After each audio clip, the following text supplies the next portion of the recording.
Si vous n'avez jamais vu de zélote dans l'évangile, parce que le véritable zélote, ce n'est pas notre frère Serge. Moi, je suis un premier zélote. Parce que j'ai donné la définition de ces zélotes-là. Nous sommes des hommes qu'on a déjà tués depuis longtemps.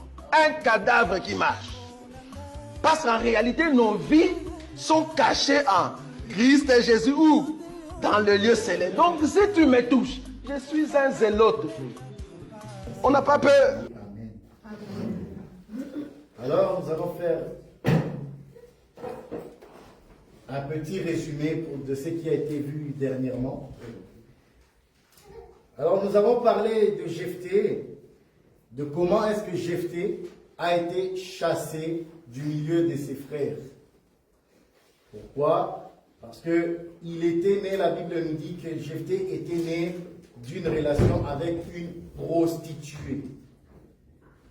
Et ses frères, ceux qui étaient nés de la femme légitime, n'ont pas voulu de Jephthé. Et ils l'ont chassé, pourquoi? Parce qu'il n'est pas un fils légitime. Donc il ne va pas hériter avec eux. Ils n'ont pas voulu cela. Or, Jephthé, Dieu voit en Jephthé le libérateur d'Israël. Mais Israël le regarde comme étant impur. Vous voyez? C'est comme ça que, regardant Jephthé comme étant impur, ils l'ont chassé. Jephthé a fui. Quand on dit il a fui, ça veut dire que sa vie était en danger. Nous avons vu que Jephthé, qui est parti, il est parti au milieu d'un peuple qui n'attendait pas, qui ne le demandait rien. Et nous avons pris un verset d'Ésaïe où Dieu parle en disant que je me suis laissé trouver vers une nation qui ne m'a pas cherché et qui ne m'a rien demandé. Nous avons parlé de ces choses. Alors que Israël cherchait un libérateur, et en cherchant un libérateur, ils ont fait quoi? La Bible me dit qu'ils se sont repentis, ils se sont humiliés, et ils ont enlevé du milieu d'eux les idolâtries. Amen. Tout simplement parce que si tu t'approches de Dieu, quand on s'approche de Dieu, on ne peut pas s'approcher de Dieu avec des défauts. Là où tu étais tombé autrefois, eh bien, ces choses-là, la Bible nous dit, tu dois les abandonner. Tu dois ôter du milieu de toi, c'est-à-dire de ton cœur, les mauvaises choses. Parce que tu ne peux pas chercher Dieu étant impudique. Tu ne peux pas chercher Dieu étant idolâtre. Ce n'est pas possible. Dieu ne se laisse pas trouver ainsi. Tu ne verras pas les choses de Dieu s'accomplir, la parole de Dieu s'accomplir dans ta vie. Et si peut-être tu crois que tu as les faveurs de Dieu sur le bien matériel, bien aimé, en ce qui concerne la vie éternelle, tu ne le verras pas. Amen. C'est un peu ça la parole. Et nous avons dit que la repentance a 4 caractères et que tu ne peux pas rater. Les 4 caractères, c'est l'humilité. Nous avons parlé de l'humilité. En parlant de l'humilité, nous avons pris pour exemple Naaman. Pourquoi? Parce que Naaman, on lui dit, si tu étais dans mon pays, le prophète te guérirait. Et lui, lorsqu'il vient vers Élisée, Élisée envoie Géasi. Et Géasi lui donne la parole du prophète. La parole du prophète, c'est la parole de Dieu. Lui, ayant dans sa tête comment le prophète devait le guérir, et ne voyant pas cette manière dont il avait en tête, il a dit, il n'a pas voulu obéir à cette parole. Pourquoi? Parce que lui, il se dit non. Le prophète devait sortir, tendre la main ainsi, faire des cérémonies pour que la guérison soit manifeste. Mais ça n'a pas été ainsi. Et nous avons expliqué que même si tu attends la délivrance, tu as prié que tu attends de voir la main de Dieu. La main de Dieu, Dieu ne va pas agir comme toi tu le vois. Dieu n'agira pas comme toi tu as en tête, non, il va faire comme ça. Non, Dieu n'agit pas ainsi. Cet homme a reçu la parole de Dieu, mais il n'a pas voulu obéir. Alors, heureusement pour lui qu'il avait à côté de lui un serviteur qui lui dit, ah, maître, si le prophète t'aurait demandé quelque chose de difficile, tu l'aurais fait. Mais là, il te demande quelque chose de facile. va seulement te laver dans l'eau, plonge 7 fois. C'est ça qu'on t'a demandé. C'est simple. Ah, pourquoi autant d'orgueil? Ouais. Donc pour Naaman ce jour-là, il avait de la chance qu'il avait un serviteur. Or, ce serviteur, en réalité, c'est l'esprit. Parce que c'est l'esprit qui va convaincre le cœur pour que nous puissions obéir à la parole. Ouais. Parce que si lui ne parle pas, Naaman va le tourner malade. Donc, si tu écoutes la parole, mais que tu n'obéis pas et que tu continues à t'entêter, nous comprenons que toi, tu n'as pas le Saint-Esprit. Parce que si l'Esprit de Dieu parle et te convainc, tu vas obéir à la parole. Donc, heureusement pour Naaman, ce jour-là, il avait un second qui pouvait lui parler et faire en sorte qu'il obéisse à la parole de Dieu. Et nous avons pris un exemple en parlant de... J'ai pris cet exemple du voile de la femme. Excusez-moi les femmes, mais on doit prêcher ces choses. Si on ne le prêche pas, vous prierez et vous ne verrez pas les résultats. Vous allez vous rébeller contre les hommes de Dieu et la parole. Et ça, ce n'est pas à votre avantage. L'obéissance à la parole, c'est dans tous les points. Homme comme femme. La Bible dit, à cause des anges, la femme doit être voilée. Lorsqu'elle va en prière ou dans une réunion solennelle, elle doit avoir le voile. Et nous devons enseigner ces choses pour l'héritage des sœurs. Et aussi pour les frères, parce qu'il n'y a pas que les sœurs qui désobéissent à cela, il y a aussi des frères dans d'autres assemblées, heureusement que ce n'est pas ici, qui, en venant dans une réunion solennelle, ils mettent les chapeaux. J'ai même vu sur Internet un pasteur, un révérend, qui prêche avec un chapeau. Vous vous rendez compte? Or, la Bible dit, il ne faut pas que l'homme ait quelque chose sur sa tête. Vous voyez? Par contre, à la femme, la Bible dit, elle doit être voilée. Amen. Amen. Alors, nous avons parlé de comment il fallait s'humilier. Parce que si on n'a pas les 4 caractères de la repentance, il n'y aura rien qui va se passer. Donc, il y a l'humilité, la prière. Si tu ne pries pas, selon le modèle, le fondement des apôtres et des prophètes, il n'y aura pas d'aurore. Ça, c'est la parole qui le dit. Donc, la prière doit être fondée sur la foi. C'est ça une bonne prière.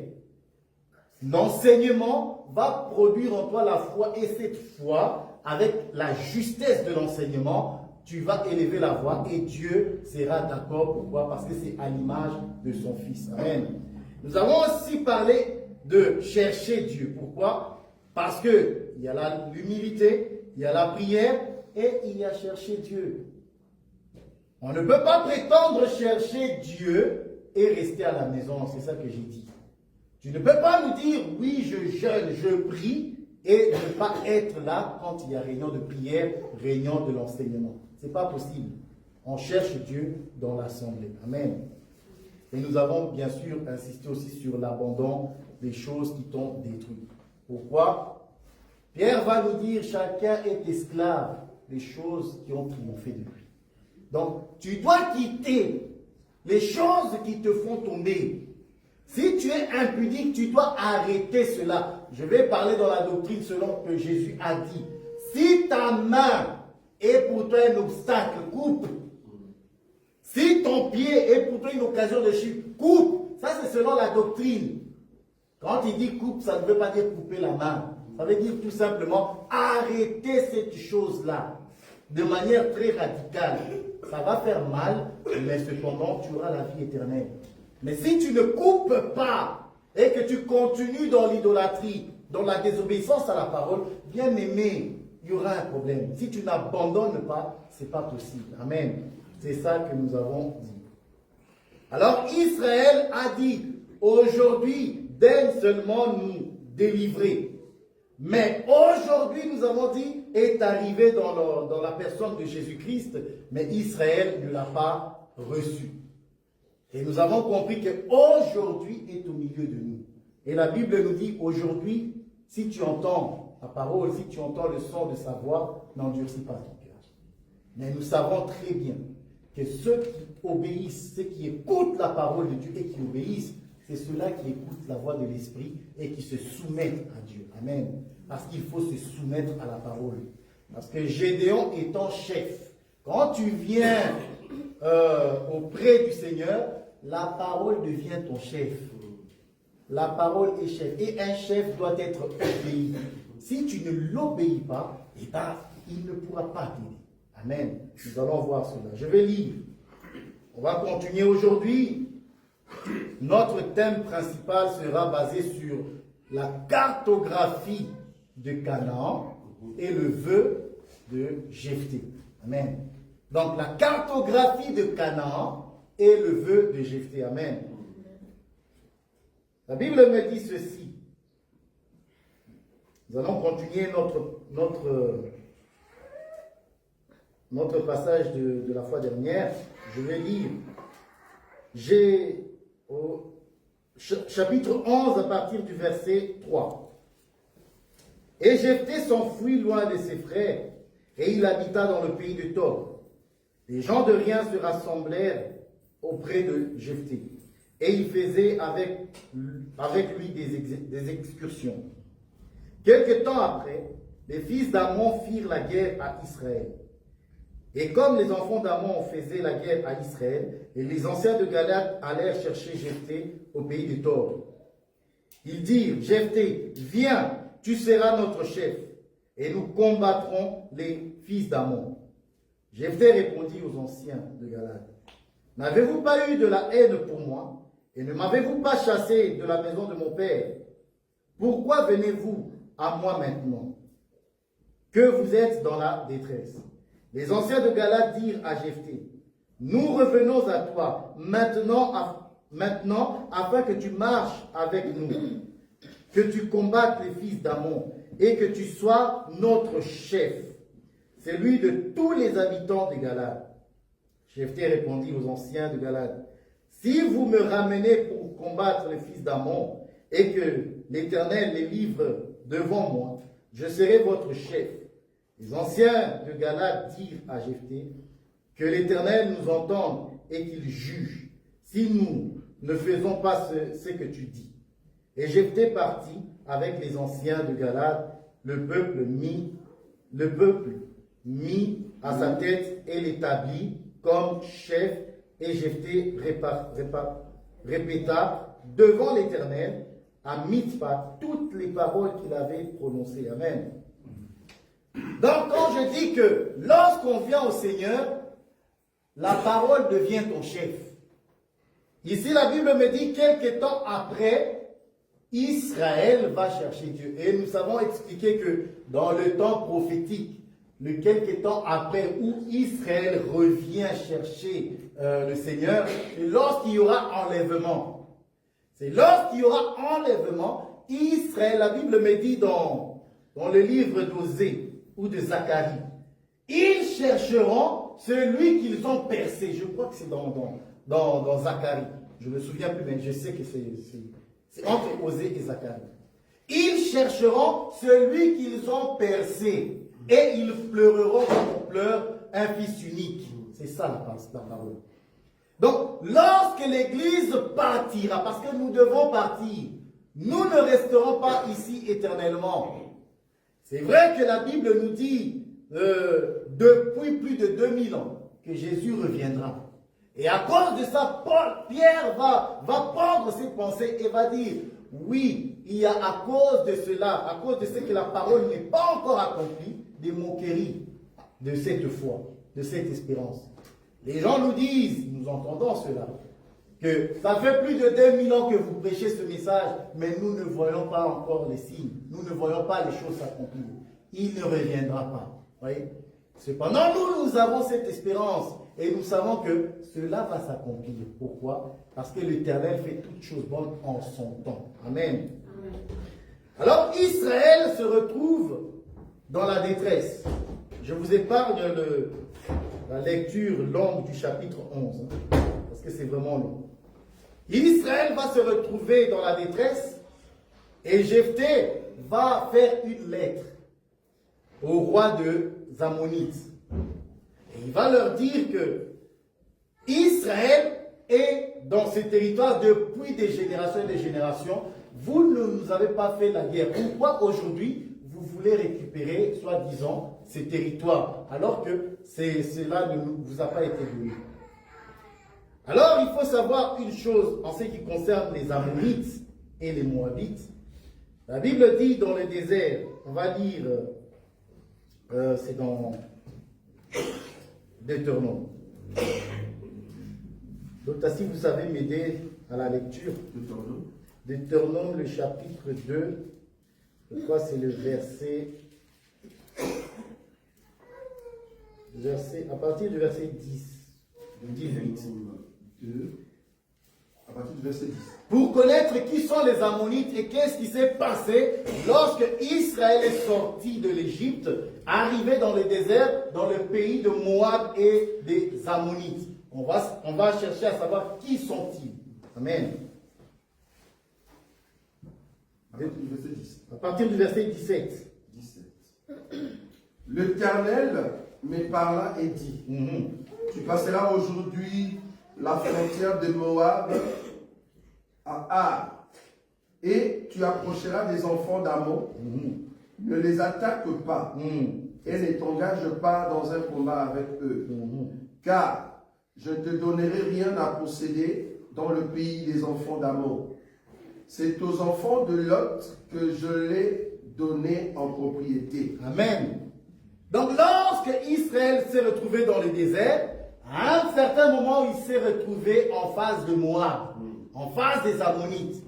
Et la Bible va me dire que Dieu a parlé à Israël en lui disant quoi? En lui disant que ne fais pas la guerre aux fils de Lot, parce que je ne te donnerai rien de leur territoire. Vous voyez ça? Pourquoi? Je parlais de la cartographie. Aujourd'hui, on va parler de la cartographie. Pourquoi? Parce que tout simplement, Dieu ne nous donne pas tout. Si l'héritage ou ce que tu cherches est en dehors de sa parole, tu ne la recevras pas. C'est ça la cartographie. Pourquoi? Parce que tout simplement, lorsque Israël est sorti de l'Égypte, l'Éternel a dit c'est pour le pays de Canaan. Donc, Dieu a donné les limites de l'héritage d'Israël. Vous voyez?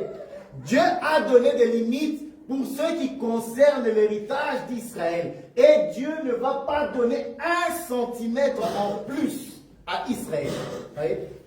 Et lorsque Israël va hériter de ce territoire, lui aussi ne va rien donner aux étrangers. Peu importe les guerres, les diverses guerres que Israël pourra avoir, tant que le Seigneur a dit que ces territoires vous appartiennent, tu dois combattre. Tu dois combattre pour la conquérir et tu dois combattre pour la protéger. C'est comme ça que je dis que si ce que tu demandes n'est pas dans le territoire de Canaan, le Seigneur ne te le donnera pas. Mais si ce que tu recherches, parce que la cartographie que le Seigneur va faire désigne l'héritage que le Seigneur va donner à Israël. Ça veut dire quoi pour nous? Cette cartographie que le Seigneur a limitée, a fixée, c'est tout un homme. C'est comme ça que nous disons que le territoire où coule le lait et le miel, c'est tout un homme de Christ. Vous voyez? Donc, si ton héritage, ce que tu désires, est en Christ, alors tu la posséderas. Mais si ce que tu demandes est en dehors de la parole, tu ne la recevras pas. Amen. Lisons avec ça. Ah, j'aime ça. Jacques. Ah, c'est Jacques. Jacques 4, le verset 1, 2, 3. Jacques, chapitre 4, le verset 1, 2 et 3. Le livre de Jacques, l'épître de Jacques, chapitre 4, le verset 1, 2 et 3. D'où viennent les luttes? Voilà. Et d'où viennent le querelle parmi vous? N'est-ce pas de vos passions qui combattent dans vos membres? Vous convoitez et vous ne possédez pas. Vous êtes un meurtrier et envieux et vous ne pouvez pas obtenir. Vous avez des querelles et des luttes et vous ne possédez pas parce que vous ne demandez pas. Vous demandez et vous ne recevez pas parce que vous demandez mal dans le but de satisfaire vos passions. Amen. On va s'arrêter là. Vous voyez? Donc ici, l'apôtre va nous montrer que demander est une chose, mais recevoir plutôt est une autre chose. Si tu demandes mal, tu ne vas pas recevoir. Parce qu'il y a certaines choses, la Bible dit, ce n'est pas pour toi. Jésus va dire, ne vous inquiétez point de ce que vous mangerez, de ce que vous serez vêtus. Ça, c'est les païens qui le cherchent. Oui? Donc, si tu cherches que Dieu t'exauce sur un bien, sur quelque chose qui relève de la convoitise, ça, Dieu ne te le donnera pas. Parce que ce que tu vas demander, si c'est un héritage des mondains, parce que les enfants de l'autre ici, je vais prendre ça comme à l'image du monde. Amen. Donc, le Seigneur qui ne donne pas à Israël le territoire de Canaan, et qui lui dit d'ailleurs, ne les combat pas, parce que ça c'est à eux. C'est ce que nous aujourd'hui en tant que chrétiens, nous devons comprendre. Il y a des choses qui appartiennent aux mondains. Il y a des choses qui ne nous appartiennent pas. Et que nous ne devons même pas les rechercher. Mais si tu les recherches, je t'annonce que tu ne les recevras pas. Dieu ne te donnera pas ces choses-là. Et il nous le dit, je ne vous donnerai pas. Amen. Lisons le proverbe. Comme ça, ça va être plus clair dans nos têtes. Nous ne sommes pas appelés à chercher le royaume de ce monde. Nous, la Bible nous dit, cherchez premièrement le royaume et sa justice. Vous voyez? Et les choses que tu as besoin, tu le recevras. Mais nous ne pouvons pas commencer à chercher la gloire de ce monde. Si quelqu'un est en Christ, il ne peut pas chercher les choses de ce monde. Mais il va regarder toutes choses comme Paul va le dire. Je regarde toutes ces choses comme de la boue. Amen. Mais ce que Dieu t'a donné, tu dois les défendre. Amen. Le proverbe, le chapitre 22, verset 28. Proverbe chapitre 22, le verset 28. Ne déplace pas la borne ancienne que tes pères ont posée. Oui. Si tu vois un homme habile dans son ouvrage, il se tient auprès de rois, il ne se tient pas auprès de gens obscurs. S'il vous plaît, répétez-moi le verset 28. Ne déplace pas la borne ancienne que tes pères ont posée. Voilà. Vous voyez? Ne dépasse pas les bornes. Donc, le Seigneur a fait une cartographie qui est à l'image de son Christ et de l'héritage. Tu ne peux pas dépasser cela. Cette cartographie, c'est l'image de Christ, ça veut dire c'est la parole. Si tu demandes quelque chose en dehors de la parole, bien aimé, ne t'attends pas à recevoir. Dieu ne te donnera pas ces choses-là. Parce que c'est lui qui a fixé les limites. C'est lui qui a fixé les limites pour l'héritage des saints. Et dans Deutéronome, je vais prendre Deutéronome 27, 17, il dit ceci. 27, 17. Non, c'est pas le 27, c'est le 27. Oui, 27, 17, oui, c'est ça. Maudit, voilà, j'aime ça. Maudit soit celui qui déplace les bornes de son prochain. Et tout le peuple dira Amen. Vous voyez ça? Donc, Dieu a fixé les limites. Et il dit ceci à Israël. Vous ne déplacerez pas les bornes. Ça veut dire quoi pour toi aujourd'hui? Bien-aimé, la limite que le Seigneur a cartographiée pour toi, c'est Christ. Si tu déplaces les bornes dans l'enseignement, si tu déplaces les bornes dans ta marche, si tu déplaces les bornes dans ta foi, ce n'est pas selon les limites de la parole, bien-aimé, tu ne recevras pas. Donc, un chrétien, c'est celui qui ne va pas dépasser les bornes. C'est celui qui ne va pas prêcher tout et n'importe quoi. Parce que l'autre côté, c'est pour les païens. Dieu leur a donné, c'est la gloire de ce monde. Ce n'est pas pour toi. Donc, nous disons ceci. Si tu veux que le Seigneur t'exauce, prie, cherche les choses qui sont dans la parole, en Jésus-Christ. Parce que la Bible va me dire que nos vies sont cachées en Christ. Et lorsque Christ, votre vie paraîtra, vous paraîtrez aussi. Donc, notre héritage est dans la parole de Dieu. Donc, si tu cherches les choses qui sont écrites dans la parole de Dieu, selon l'héritage, c'est alors que tu recevras. Amen. Mais si tu recherches les choses selon les convoitises de ta chair, bien aimé, tu ne recevras pas. Et la Bible va me dire, c'est Paul qui parle, va me dire, marchez par l'esprit et vous n'accomplirez pas les œuvres de la chair. Cela indique la cartographie bien. Donc, Dieu, la Bible me dit que Dieu est esprit. Et il faut que ceux qui l'adorent en esprit et en vérité. Voilà où tu vas trouver le Seigneur. Voilà si tu fais les choses, tu marches selon l'esprit, tu cherches les choses de l'esprit, c'est alors que tu vas trouver les choses que tu as besoin. Selon que la Bible va me dire dans Psaume, fais de l'Éternel tes délices et il te donnera ce que ton cœur désire. Mais il faut faire du Seigneur ton délice. Je le dis souvent et j'aime te dire que quiconque fait du Seigneur son délice, il devient comme lui. En devenant comme lui, tu vas demander les choses qui sont en lui et non pas les choses qui vont satisfaire ta chair. Pourquoi? Parce que nous sommes tout simplement appelés, nous, étant chrétiens, à marcher selon la cartographie, les limites fixées par Dieu. Et la limite que Dieu a fixée pour nous, c'est marcher par l'esprit.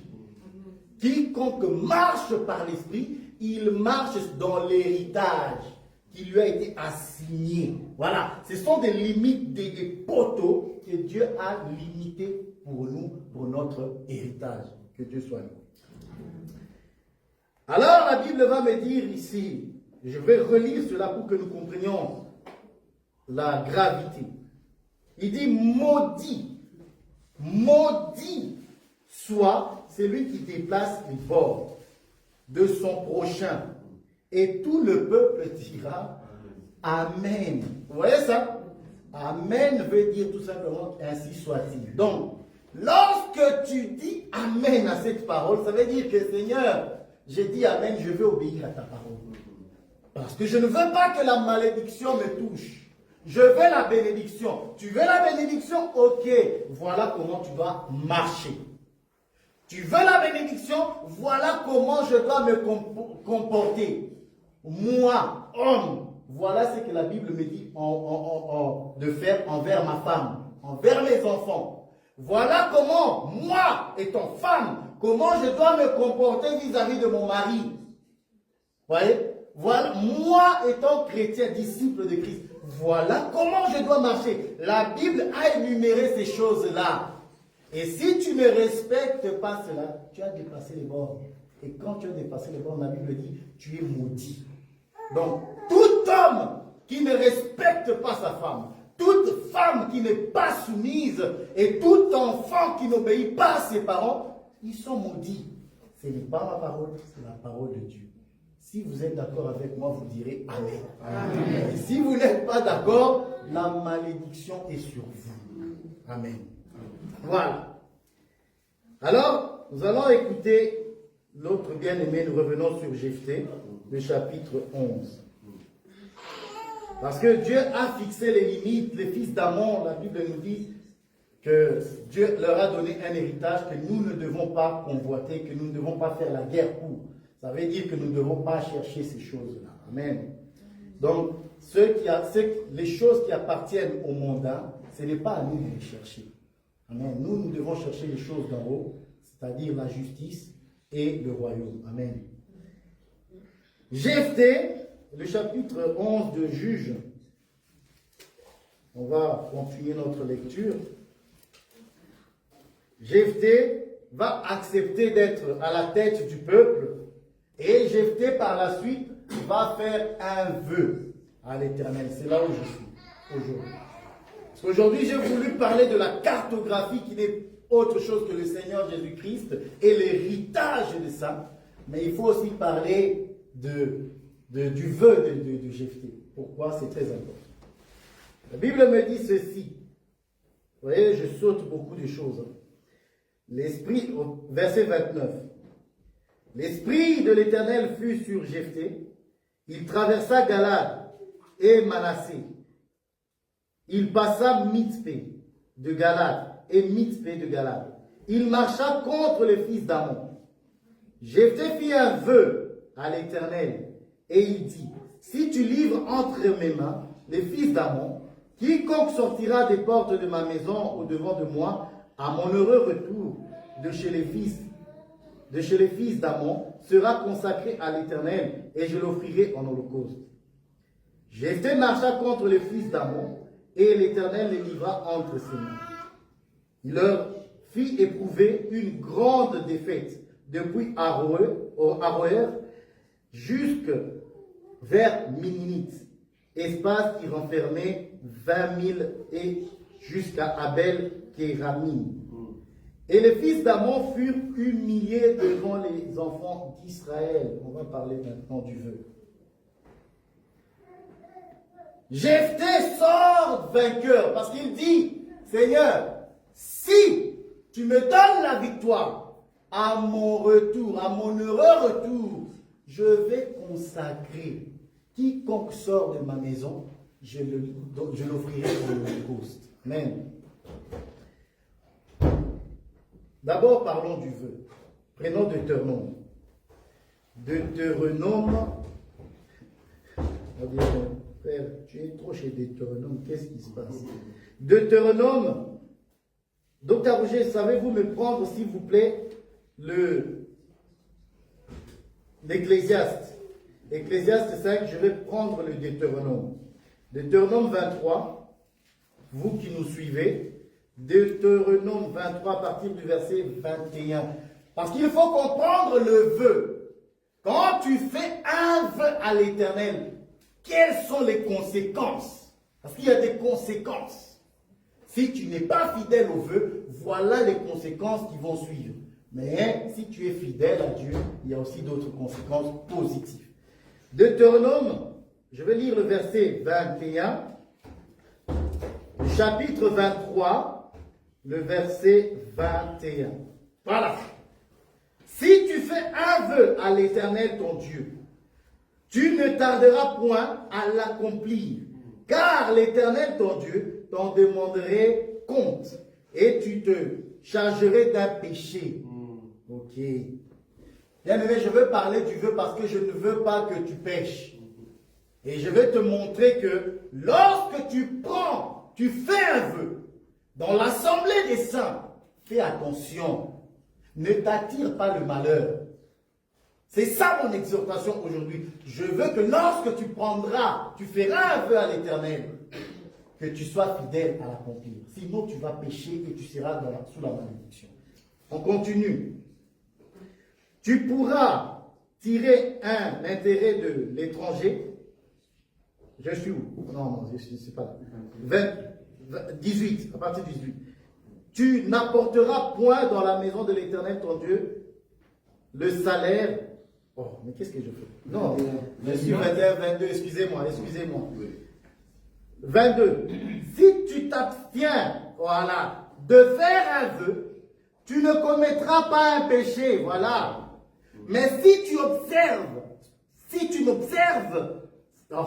mais si tu observeras et tu accompliras ce qui est sorti de tes lèvres, par conséquent, le vœu que tu feras volontairement à l'Éternel ton Dieu et que ta bouche aura prononcé. Vous voyez ça? Donc, lorsque tu fais un vœu, Le Seigneur est en train de te dire, sois fidèle pour l'accomplir. Parce que c'est un vœu que tu as fait volontairement. Le vœu, c'est un engagement.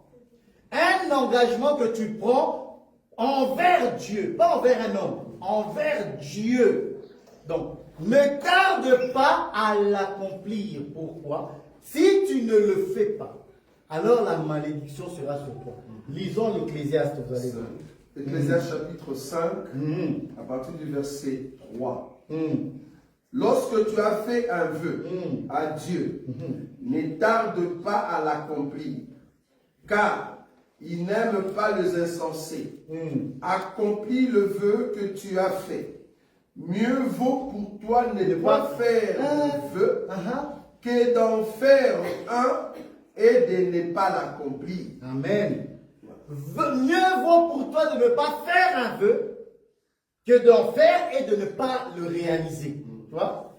Donc, quand tu as fait les vœux, bien aimé, lorsque tu as dit dans l'assemblée des saints, au milieu de nous, tu as dit je vais donner autant et que tu n'es pas fidèle à ces choses-là, tu as péché. C'est pour ça, bien aimé, je te tire les oreilles pour que tu comprennes que c'est dangereux. C'est une grâce si tu es fidèle. Il y a une grâce. C'est-à-dire Dieu t'accompagnera, Dieu t'ouvrira les portes parce que tu es un homme fidèle. Mais si tu as fait un vœu, parce qu'ici nous avons dit, nous avons pris des engagements dans l'assemblée à dire que nous allons donner un certain montant pour payer le loyer, pour payer, pour faire des travaux. Bien aimé, je t'exhorte que si tu as fait ce vœu-là, de le réaliser. Parce que si tu n'as pas réalisé le vœu que tu as fait à l'Éternel, tu es sous la malédiction. Et moi, je veux que tu sortes de la malédiction. Amen. Alors, Jephthé va faire un vœu. Mais, Jephthé va faire un vœu et va dire ceci.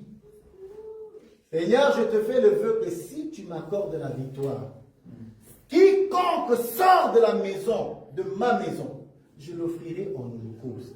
Amen. Mais je vais lire. Lisons le chapitre 11, le verset 29. Le verset 29. Du juge. Juge 11. 11, le verset 29. Oui, j'aime ça. L'Esprit de l'Éternel fut sur Jephthé. Donc, avant de faire le vœu, voyez, c'est là que je vais m'arrêter vraiment pour exhorter le vœu. Avant de faire le vœu, la Bible me dit, l'Esprit du Seigneur fut sur Jephthé. Lorsque la Bible dit, l'Esprit du Seigneur est sur Jephthé, c'est-à-dire tout ce qui va faire Jephthé dans la suite, c'est Dieu. Tout ce que Jephthé va faire, le vœu qu'il va faire, ça s'appelle la prophétie. Donc, Jephthé qui va faire le vœu de sacrifier, d'offrir en holocauste, c'est tuer. Comme ça, on est clair. Jephthé qui dit, je tuerai quiconque sort de ma maison. Le vœu qu'il fait là, ce n'est pas un homme charnel qui le fait. C'est le Seigneur lui-même qui parle par la bouche de son serviteur. Et tout ce que Jephthé va faire dans la suite, c'est une prophétie. Et vu que c'est une prophétie, nous allons l'expliquer en Jésus-Christ. Amen. Continue. L'Esprit du Seigneur, l'Esprit de l'Éternel fut. Docteur, s'il vous plaît. L'Esprit de l'Éternel fut sur Jephthé. Il traversa Galad et Manassé. Il passa Mitzpé des Galades. Et de Mitzpé des Galades, il marcha contre le fils d'Amon. Jephthé fit un vœu à l'Éternel et dit, si tu livres entre mes mains le fils d'Amon, quiconque sortira de porte de ma maison, au devant de moi, à mon heureux retour de chez le fils d'Amon, sera consacré à l'Éternel et je t'offrirai en holocauste. Stop. C'est grave ce que Jephthé fait. Bien aimé, nous allons faire une comparaison. Je fais la comparaison. Dieu parle à Abraham. Dieu dit à Abraham, donne-moi ton fils, ton unique, celui que tu aimes. Monte vers la montagne que je te montrerai. La montagne de Morie. Et là, tu me donneras ton fils. Abraham va obéir. Il va prendre son fils au bout de 3 jours. Je ne vais pas interpréter, mais je vais répéter. Abraham va arriver à la montagne. Et lorsque la détermination d'Abraham fut, la résolution fut consommée, il était résolu à tuer son fils. Un ange vient intervenir et dire, ah, j'ai vu que tu crains le Seigneur, que tu es fidèle et que tu aimes et que tu ne lui refuses rien, jusqu'à donner ton fils unique. Vous voyez? Ça, c'est Dieu qui a parlé, qui a fait une épreuve à Abraham. Mais pour ce qui concerne Jephthé, c'est un vœu. Le vœu, le Seigneur ne va pas intervenir. C'est pour ça que je dis, faire un vœu, c'est très grave. Mais nous savons que dans ce vœu, elle est prophétique. Mais pour nous, je marche dans la doctrine et dans la révélation. Hein, comprenez le langage. Dans la doctrine, j'essaie de tirer les oreilles pour dire, soyez fidèles au vœu. Dans la révélation, je vais expliquer le vœu de Jephthé comme étant le dessein du Père. Et vu que c'est un vœu, c'est une résolution qui est depuis l'éternité. Vu que c'est depuis l'éternité, c'est un vœu, tu vas aller jusqu'au bout. Tu vas aller jusqu'au bout de ton vœu. Parce que c'est le vœu qui va révéler la volonté de Dieu. Et c'est quoi ce vœu? Toute personne qui va sortir de la maison de Jephthé, il va lui le donner en holocauste. Bien aimé, je vais t'exhorter. Selon que nous sommes chrétiens, la Bible nous dit, nous sommes prédestinés. Vous voyez? Vu que nous sommes prédestinés, nous venons de l'éternité. La maison ici de Jephthé, c'est l'éternité. Jephthé qui sort vainqueur, c'est à l'image de notre Seigneur Jésus-Christ qui a triomphé à la croix. Il a vaincu. Et la Bible dit, c'est l'évangile qui est prêché au monde. Vous voyez? Nous prêchons Christ, Jésus-Christ ressuscité et ont vaincu le péché. Vous voyez? C'est maintenant par l'enseignement. Et cet enseignement qui est prêché, en réalité, c'est Jephthé. C'est Jephthé qui va rencontrer les nations. Vous voyez? Parce que toute personne qui est sortie de la maison, c'est nous autres. Nous sommes sortis de Dieu. Depuis l'éternité, nous sommes éparpillés dans le monde. Cependant, l'évangile qui est prêché aujourd'hui va nous rencontrer. C'est que tu dois savoir, c'est que tu es destiné à la mort, à être offert en holocauste. La parole de Dieu que tu écoutes va te donner la mort. Notre évangile, c'est pour te donner la mort. Parce que la fille de Jephthé qui va mourir, c'est toi, c'est moi. Parce que nous sommes sortis de l'éternité. Vous voyez ça? Donc ça veut dire quoi? C'est quoi cette mort? C'est Paul qui va nous expliquer ça dans Romains. Romains 12, voilà. Je vous exhorte donc, frères, par les compassions de Dieu, à offrir vos corps en sacrifice, ce qui sera de votre part un culte raisonnable. Voyez? Donc, la fille de Jephthé qui va mourir, c'est l'évangile qui va te tuer, toi et moi. C'est quoi cette mort? C'est nous consumer en holocauste, détruire tout ce qui est mauvais en nous. Je veux que tu saches que, étant la fille de Jephthé, tu ne peux pas vivre dans le péché. Tu dois être conforme à cette parole. Parce que tu es un sacrifice, tu dois le savoir. Lorsque la parole est annoncée, elle est annoncée pour que tu obéisses. Nous allons voir l'obéissance. Pourquoi? Parce que la fille de Jephthé, son père lui dit, je vous épargne la lecture, son père lui dit, ma fille, tu me troubles. J'ai fait un vœu à l'Éternel. Et la fille va dire à son père, père, tu as fait un vœu, exécute. Vous voyez ça? Mais elle était au courant qu'elle allait mourir. Mais cette fille n'a pas fui. C'est pour ça que quand tu viens ici et qu'on ne te voit plus, nous comprenons que tu n'es pas la fille de Jephthé, frère. Parce que la fille de Jephthé, sachant que la parole, l'évangile va lui donner la mort, elle n'a pas fui. La Bible me dit qu'elle a dit au Père, fais ce que tu as résolu de faire. La résolution que tu as de me tuer, tue-moi. Ça, c'est l'obéissance.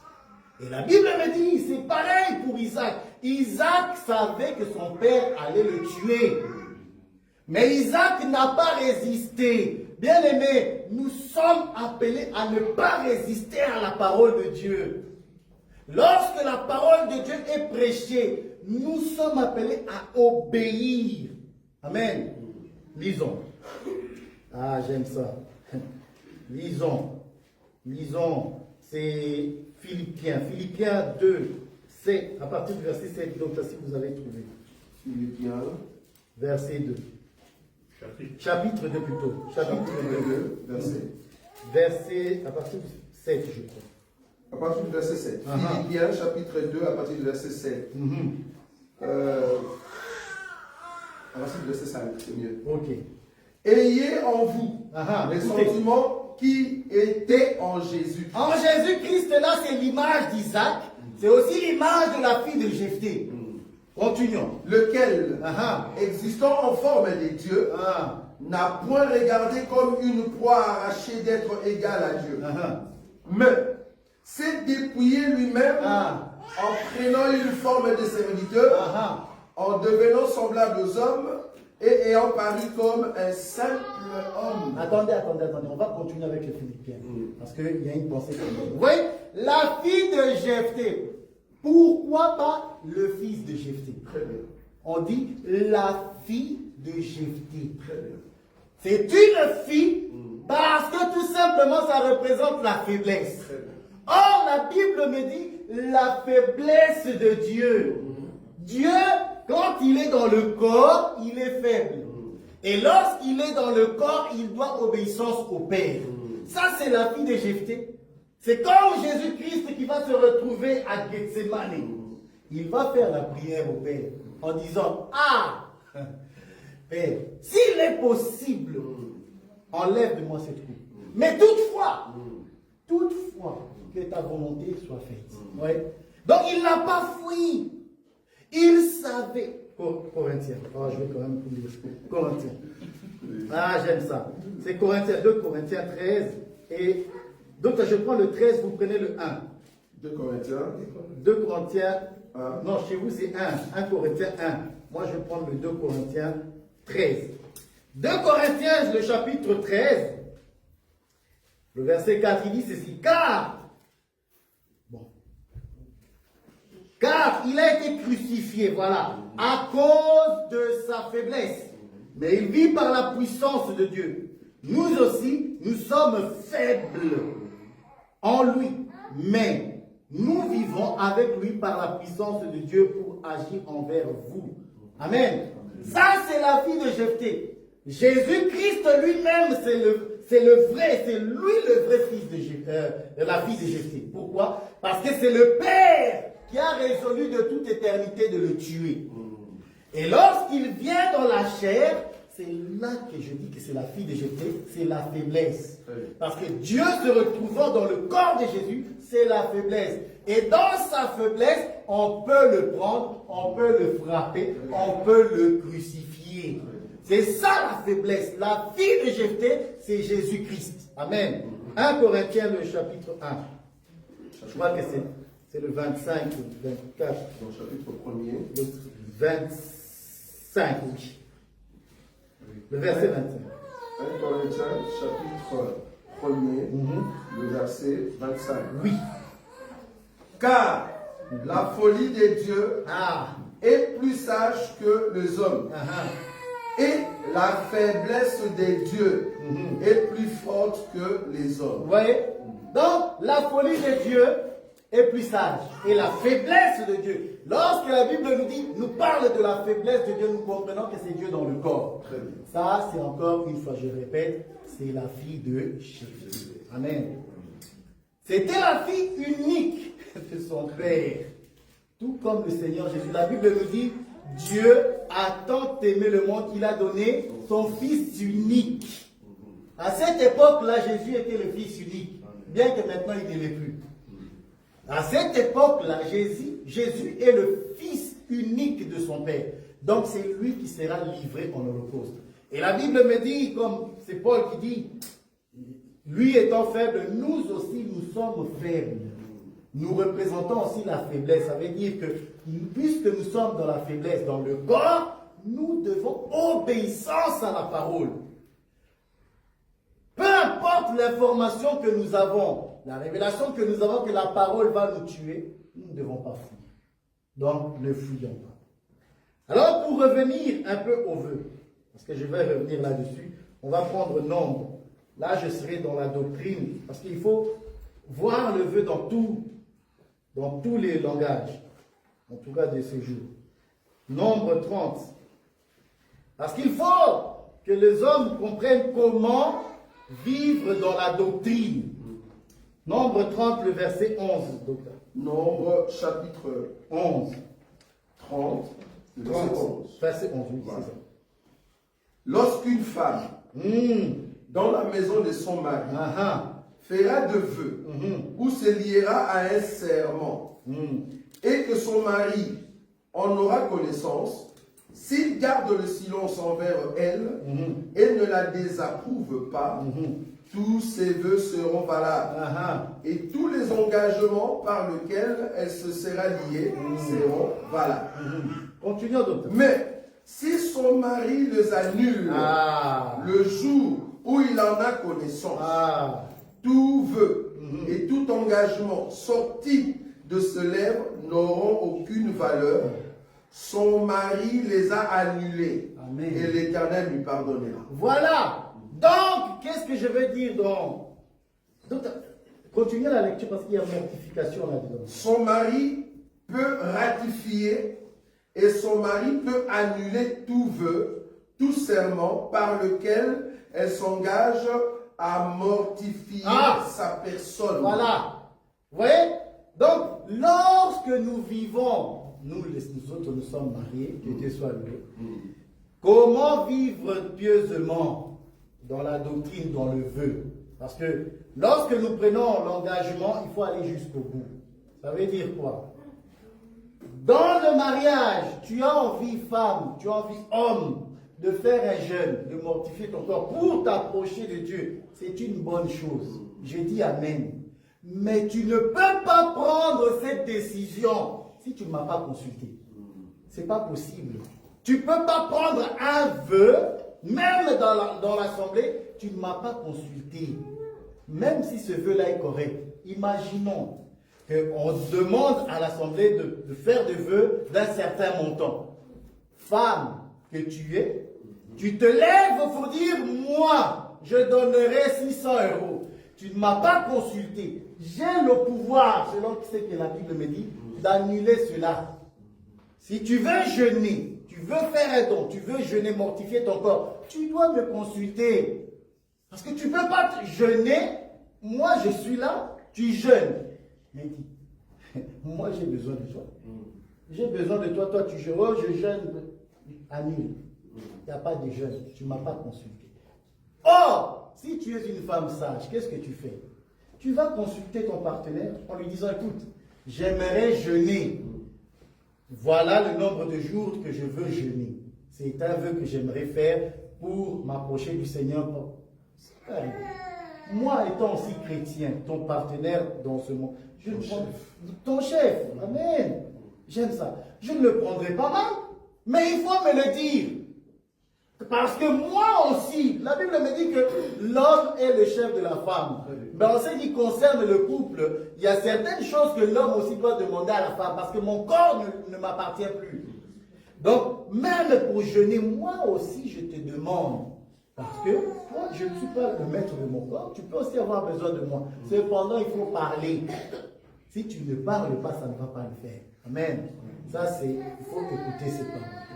En ce qui concerne les dons, tu ne fais pas tu prends pas de vœux, des responsabilités, des engagements sans consulter ton mari. Ce n'est pas une bonne chose. Parce que le mari a le pouvoir d'annuler cela. Amen. Voilà. Ça, c'était pour le vœu.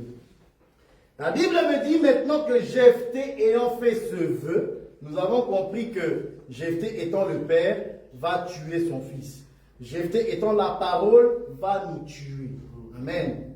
la fille va lui dire, Père, puisque tu as fait ce vœu-là, va jusqu'au bout. Lorsque c'était Abraham, l'ange est intervenu. Mais le vœu, l'engagement que tu prends, Dieu ne va pas intervenir. Tu vas aller jusqu'au bout. Amen. Donc Jephthé doit aller jusqu'au bout. Donc cette fille va mourir. Mais qu'est-ce qu'elle dit? La Bible me dit que, le chapitre 11, à partir du verset 35, dès qu'il la vit, il déchira ses vêtements et dit, ah, ma fille, tu me jettes dans l'abattement. Tu es au nombre de ceux qui me troublent. J'ai fait un vœu à l'Éternel et je ne puis le révoquer. C'est irrévocable, vous voyez ça? On ne révoque pas le vœu. J'aime ça. Elle lui dit, mon père, si tu as fait le vœu à l'Éternel, traite-moi selon ce que tu as sorti de ta bouche. Maintenant que l'Éternel t'a vengé de tes ennemis. Quel enfant obéissant. De fille d'amour. Et elle lui dit à son père, que ceci me soit accordé. Laisse-moi libre pendant 2 mois. Laisse-moi libre pendant 2 mois. Or, le chiffre 2, c'est le chiffre du témoignage. Voyez? Donc, à la loi et au témoignage. Si on ne parle pas ainsi, la Bible dit qu'il n'y aura point d'aurore. Donc, laisse-moi 2 mois, pas 3, 2 mois. Voilà, à la loi et au témoignage. Je m'en irai, je descendrai dans les montagnes et je pleurerai ma virginité. Donc, tu vas être sacrifié, mais la virginité ici, c'est le symbolisme même de la pureté. Amen. Donc, pour être un sacrifice vivant et agréable à Dieu, tu dois avoir le témoignage. Tu dois écouter à la loi le témoignage. Et la virginité étant la sainteté et la pureté, tu dois être pur. Lorsqu'on a amené Jésus chez Pilate, je crois, Pilate, il a dit, vous avez emmené cet homme à moi, mais je ne vois rien de mal en lui. Je ne vois pas le mal. Donc, il est en train d'affirmer que le Seigneur Jésus-Christ était propre. Il était saint. C'est comme ça que Jean-Baptiste aussi va nous montrer, voici l'agneau de Dieu qui va ôter le péché du monde. Cet agneau-là doit être sans défaut. Et la Bible me dit, je continue et je termine par là, Jephthé, la fille de Jephthé, au bout de 2 mois, elle revient vers son père, verset 39, et il accomplit sur elle le vœu qu'il avait fait. Donc, il a offert en holocauste. Elle n'avait point connu d'homme. Dès lors s'établit en Israël la coutume que tous les ans, les filles d'Israël vont célébrer la fille de Jephthé en Galate 4 jours par an. Vous voyez ça? Allez. Chaque année, la fille de Jephthé était célébrée. Combien de fois? 4 jours par an. Or, le chiffre 4 ici, c'est non seulement les 4 langages, mais c'est le chiffre du salut. Pourquoi? Parce qu'au commencement, la Bible dit la lumière soit et la lumière fut. Mais le 4e jour, la lumière a pris un corps. A pris le corps du soleil, de la lune, pour présider le jour et pour présider la nuit en tant que lune. Vous voyez? Donc, le 4, c'est le chiffre du salut. Parce que le soleil qui va se coucher, c'est notre Seigneur qui se couche à la croix. Pour faire quoi? Place à la lune. Or, nous disons que la lune, c'est l'Église. C'est le temps de l'Église. Amen. Le 4e jour est 4 jours dans l'année. Nous disons simplement que c'est l'année de grâce. Vous voyez ça? Nous sommes au temps où nous célébrons le Seigneur pendant 4 jours. C'est le temps de la grâce. Alors, bien aimé, si tu es à l'image de la fille de Jephthé, je t'exhorte, sois pur. Écoute la prédication et sache que Dieu va te tuer, va te donner la mort. Mais cette mort-là, ce n'est pas une mort éternelle. C'est une mort actuellement de ne pas vivre dans le péché pour hériter la vie éternelle. L'année de grâce va s'achever, bien-aimé. Si tu n'es pas propre, si tu fouilles les enseignements, tu n'hériteras pas le royaume. La fille de Jephthé n'a pas fui, malgré qu'elle savait que son père allait l'offrir en holocauste. Je te conseille, sois saint, sois pur, écoute la parole de Dieu, et cette parole va te sanctifier pour la vie éternelle. Que Dieu bénisse ça.